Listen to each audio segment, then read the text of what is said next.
Hello guys, so we need to unbox or open this beautiful and important document of my life.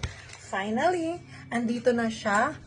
Kaya lang, hindi pa rin kumpleto yung puso ko kasi hindi pa namin nakukuha yung para sa anak namin. So, magiging kumpleto lang ang lahat kapag nandito na rin yung sa kanya. So, bago pa man yan, i-open ko na to. This is my passport and I'm so happy na nandito na to. And sana yung kay baby dumating na next week.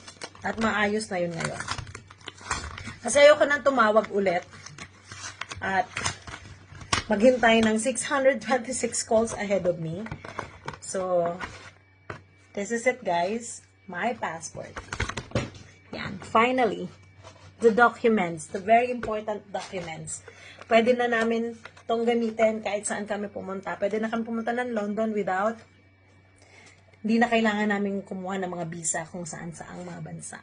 Because this one, we can get inside any other country. Yan, hindi na kami pwedeng kumuha ng visa hindi